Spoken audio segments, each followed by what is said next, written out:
What does 28 points off turnovers for you guys and none for them tell you about today? Well, we certainly aim to, pressure the basketball and score off our defense. And we've got a lot of respect for Texas Tech, for Coach McCaslin. I've known him a long time, 20 years. We started about the same time. And we know that they're very disciplined, and offensively they can do a great job spacing the floor. And we have a lot of respect for how he coaches his team and how those guys play. So fortunate to have a number like that because it's something that's important for our team. It's part of our identity. And to do it against a really good team, really good coach, and really good players that have the ability to space you is even more impressive and a credit to our guys for their hard work. TJ, what challenges are there with playing Saturday, Monday?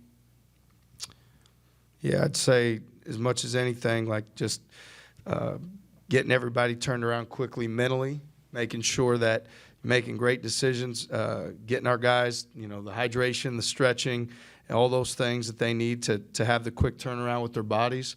Our guys have overall, been a focus group, and we'll continue to keep their focus on it. So we won't treat it any differently. We'll get right back to practice and do our preparation tomorrow and be ready to go.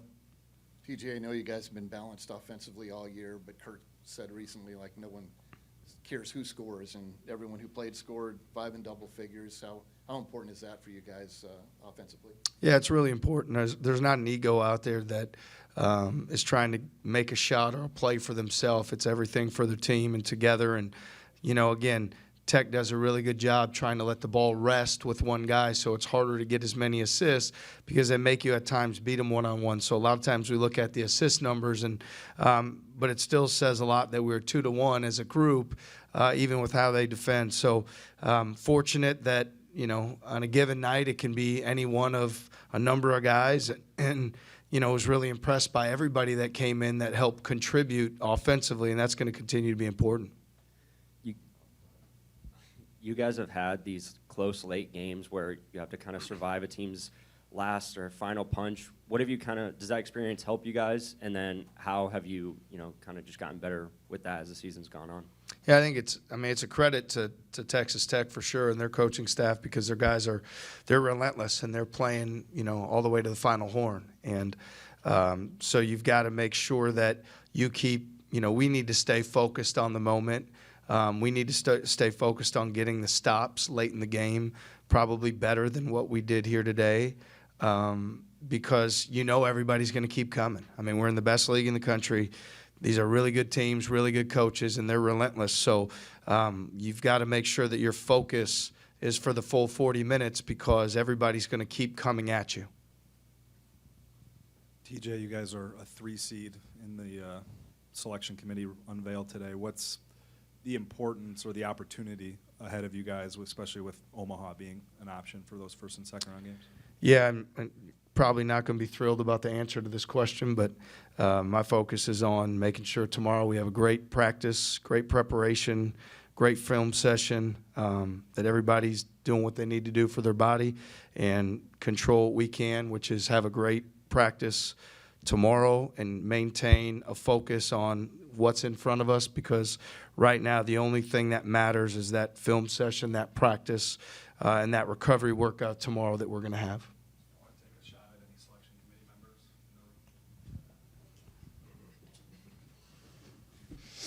I'll take that as a no comment. You guys obviously have already played Houston. They're a really tough defense, and the way they guard ball screens is very unique, it seems like. Do you feel like having played them once already this season could be really beneficial heading into Monday's game on the road? Yeah, I mean, obviously they're a really good team, very well coached, very disciplined, very physical, aggressive. We take tremendous sense of pride in being the more physical, the more aggressive. We're confident in our ability to play the ball screen coverage as well. So we have tremendous respect for their players, their coaches, their program. It's obviously a hard-fought win here, and we're going to do everything that we can, that we learned from that game to put ourselves in the best position we can to be successful in practice tomorrow and then Monday evening. Coach, obviously you're a really hard worker and you're going to prepare for every game like the next one's the biggest one. But to have this opportunity to take first place in the Big 12 standings on Monday this late in the season, what's that mean to you, and does it give you a little extra gear of motivation at all? Yeah, there's not going to be anything external that's ever going to give us any additional motivation. The motivation is going to be to have a great practice, a great film session, and focus on what's in front of us tomorrow. It's my job as the coach to make sure I keep everybody's focus right where it needs to be on the next thing and not get anywhere past that. So we will use that work ethic that you mentioned to outwill everything that we can to make sure we're focused for a great practice tomorrow. Thanks. Sorry about the fun answers.